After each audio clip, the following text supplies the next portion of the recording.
Target ng Kamara na masimulan na sa Setyembre ang deliberasyon para sa panukalang pambansang budget para sa susunod na taon.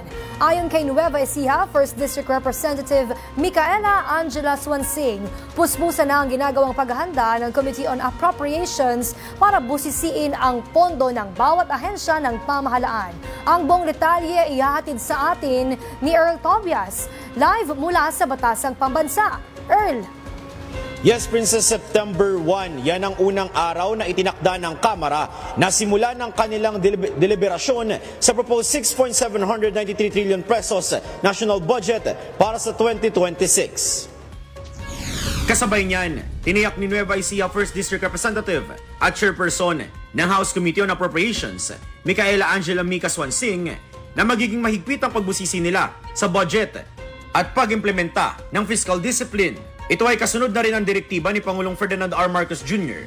na unahing paglagakan ng pondo ang mga prioridad na sektor ng administrasyon na nakabalangkas na rin naman sa proposed 2026 National Expenditure Program.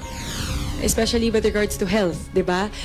Sabi ni Pangulo, pagdating sa mga government hospitals, ang kanyang pangarap ay wala nang babayaran ang ating mga kababayan. So we need to funnel more resources towards that. Meron din po patungkol sa edukasyon, syempre. Yung mga needs na ating mga kabataan, especially classroom needs. Binigyang diin ni Swansing na sisiyasatin nilang maigi ang paglalaanan ng proposed budget ng bawat government agencies bago ito lumusot sa komite at tuluyang maaprubahan sa plenaryo. Doon po pumapasok yung assessment natin ng performance ng mga ahensya noong nakaraang taon.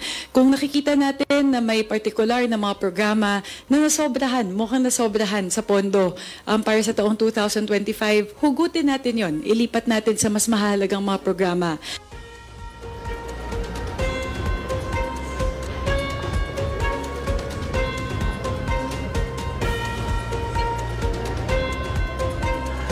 Princess, nagsimula na rin naman ang konsultasyon ng Kamara sa ilang mga leader ng civil society groups na gustong makibahagi nga dito sa gagawing pagbubukas ng budget process ng Kamara para sa publiko. Yan ay para maging tagapagbantay na rin sila, tagapagbusisi ng lahat ng mga desisyon na may kinalaman sa 2026 proposed national budget. Balik muna sa inyo. Maraming salamat, Earl Tobias.